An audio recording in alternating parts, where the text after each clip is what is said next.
comme une biche chez le chasseur. Ami, si tu es redevable à ton prochain, si vous êtes coincé dans une affaire avec un étranger, si, impulsivement, vous avez promis de donner votre maison en garantie et que vous n'avez plus d'endroit où vivre, ne perdez pas une minute, débarrassez-vous de ce gâchis. Vous êtes entre les mains de cet homme. Laissez l'orgueil de côté, allez vous humilier, demander et insister. Ne remettez pas cela à plus tard, il n'y a pas de temps à perdre.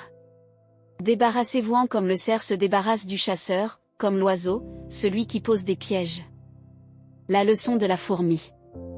Toi, paresseux, regarde la fourmi. Regardez-la et apprenez quelque chose d'elle. Personne n'a besoin de lui dire quoi faire, elle n'a ni patron, mais elle stocke de la nourriture pendant l'été, pendant la récolte, elle stocke des provisions. Et vous, combien de temps vas-tu rester à flâner sans rien faire? Combien de temps vas-tu rester au lit? Une sieste ici, une sieste là, une pause ici, un repos là, toujours penché quelque part. Savez-vous ce que vous obtiendrez? Juste ceci, une vie pauvre et misérable, dans laquelle les besoins sont permanents. Faire toujours quelque chose de torpe.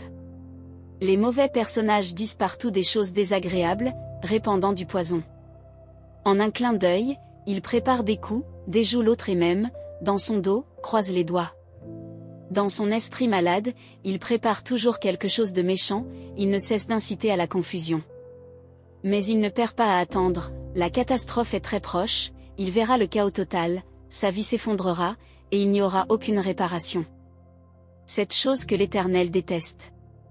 Il y a les 6 choses que l'Éternel déteste et les 7 qu'il ne tolère pas, des yeux arrogants, une langue qui ment, des mains qui tuent les innocents, un cœur qui projette le mal, des pieds qui courent sur le chemin de l'impiété, une bouche.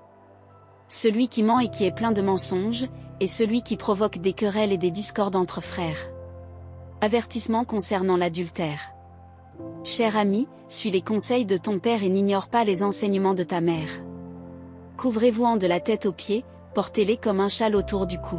Où que vous alliez, ils vous guideront, quand tu te reposeras, ils te garderont, quand vous vous réveillerez, ils vous apprendront.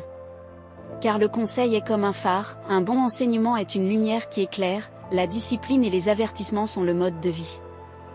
Ils vous protégeront des femmes dévergondées, de leurs propos séduisants et frivoles. Ne fantasmez pas lorsque vous voyez sa beauté, ne vous laissez pas emporter par leurs yeux pleins de malice.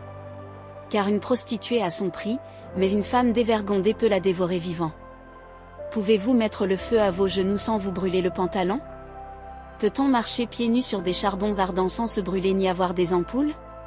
C'est ce qui arrive quand on couche avec la femme de quelqu'un d'autre. Touchez-la et vous le paierez cher. La faim n'est pas une excuse pour qu'un voleur vole. S'il est arrêté, il devra effectuer une restitution, même s'il doit imposer un privilège sur sa propre maison. Ils vous protégeront des femmes dévergondées, de leurs propos séduisants et frivoles. Ne fantasmez pas lorsque vous voyez sa beauté, ne vous laissez pas emporter par leurs yeux pleins de malice.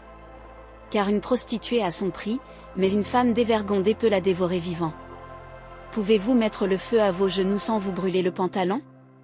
Peut-on marcher pieds nus sur des charbons ardents sans se brûler ni avoir des ampoules?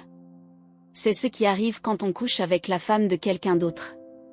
Touchez-la et vous le paierez cher. La faim n'est pas une excuse pour qu'un voleur vole. S'il est arrêté, il devra effectuer une restitution, même s'il doit imposer un privilège sur sa propre maison.